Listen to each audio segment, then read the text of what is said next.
ഹരേ കൃഷ്ണ. ഓം നമോ നാരായണായ. ഓം ശ്രീകൃഷ്ണ പരമാത്മനേ നമ. ഇന്ന് നാരായണീയം 35-ാം ദശകത്തിലെ 4-ാമത്തെ ശ്ലോകം നോക്കാം. ശ്രീരാമൻ വാനര സൈന്യങ്ങളുമായി സമുദ്രതീരത്തെത്തി ചിറകെട്ടാൻ ഒരുങ്ങുന്ന സന്ദർഭമാണ് മേൽപ്പത്തൂർ ഈ ഒരു ശ്ലോകത്തിൽ വിവരിച്ചിരിക്കുന്നത്.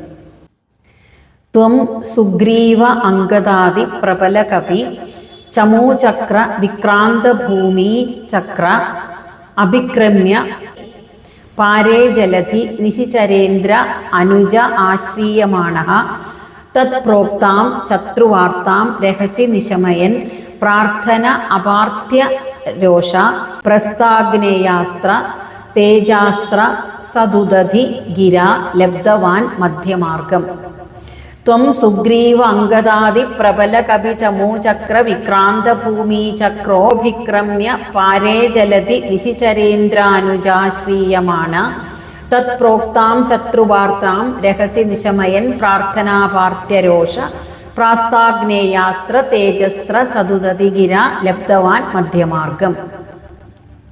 ത്വം സുഗ്രീവ അംഗദാദി, അലയോ ഭഗവാനെ, അവിടുന്ന് സുഗ്രീവൻ, അംഗദൻ മുതലായ പ്രബല കപി ചമൂചക്ര, പ്രബലന്മാരായ വാനരന്മാരുടെ സൈന്യങ്ങളെ കൊണ്ട്, സൈന്യ സമൂഹങ്ങളെ കൊണ്ട്, വിക്രാന്ത ഭൂമി ചക്ര, ഭൂമണ്ഡലം ആക്രമിച്ചുകൊണ്ട്, അഭിക്രമ്യ, നേരെ പുറപ്പെട്ടു ചെന്ന്, പാരേ ജലധി, ആ സമുദ്രതീരത്ത് വെച്ച്, നിശിചരേന്ദ്രാനുജ, രാവണന്റെ അനുജനായ വിഭീഷണൻ, ആശ്രീയമാണഃ, വിഭീഷണൻ വന്ന് ശരണം പ്രാപിച്ച്, രഹസി തത് പ്രോക്താം, രഹസ്യമായി ആ വിഭീഷണൻ പറഞ്ഞ, ശത്രുവാർത്താം, ശത്രുവായ രാവണന്റെ വർത്തമാനം, നിശമയൻ, കേട്ടതിനു ശേഷം, പിന്നീട് സമുദ്രം ചാടിക്കടന്ന് വേണം ലങ്കയിലെത്താൻ.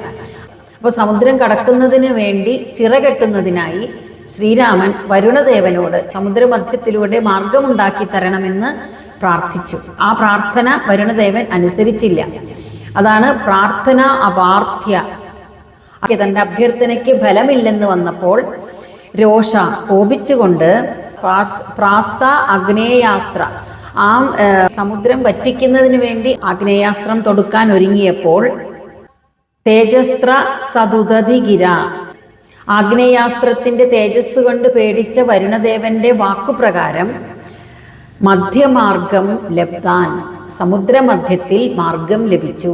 ഹനുമാൻ ലങ്കയിൽ ചെന്ന് സീതയെ കണ്ട വിവരം ശ്രീരാമനെ ധരിപ്പിച്ചപ്പോൾ ശ്രീരാമൻ ഉടൻ തന്നെ വാനര സൈന്യങ്ങളുമായി ഭൂമണ്ഡലമാകെ ഇളക്കി മറിച്ചുകൊണ്ട് പുറപ്പെട്ട് സമുദ്രതീരത്തെത്തി. ഹനുമാൻ സമുദ്രം ചാടിക്കടന്നതുപോലെ എല്ലാവർക്കും സമുദ്രം ചാടിക്കടക്കാൻ സാധിക്കില്ല. അപ്പൊ എങ്ങനെയാണ് സമുദ്രം ചാടിക്കടക്കേണ്ടതെന്ന് ആലോചിച്ച് നിൽക്കുന്ന സമയത്താണ് രാവണന്റെ സഹോദരനായ വിഭീഷണൻ ജ്യേഷ്ഠനോട് പിണങ്ങി ശ്രീരാമന്റെ അടുത്തേക്ക് വരുന്നത്. അങ്ങനെ വിഭീഷണൻ ശ്രീരാമനെ ശരണം പ്രാപിച്ചു. തന്നെ ശരണം പ്രാപിച്ച വിഭീഷണന് ശ്രീരാമൻ അഭയം നൽകി. അപ്പോൾ വിഭീഷണൻ വളരെ രഹസ്യമായി രാവണന്റെ കാര്യങ്ങളെല്ലാം ശ്രീരാമനെ അറിയിക്കുകയും ചെയ്തു.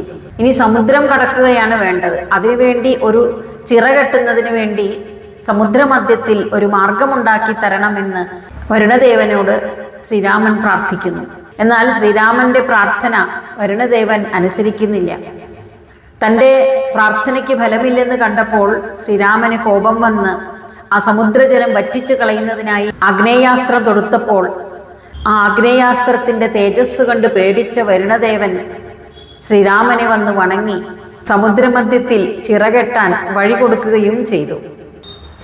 ത്വം സുഗ്രീവംഗദാദി പ്രബല കപി ചമൂചക്ര വിക്രാന്ത ഭൂമി ചക്ര അഭിക്രമ്യ പാരേ ജലധി നിശിചരേന്ദ്രാനുജ ആശ്രീയമാണ തത് പ്രോക്താം ശത്രുവാർത്താം രഹസി നിശമയൻ പ്രാർത്ഥനാപാർത്ഥ്യരോഷ പ്രാസ്താഗ്നേയാസ്ത്ര തേജസ്ത്ര സദുദധി ഗിര ലബ്ധവാൻ മധ്യമാർഗം.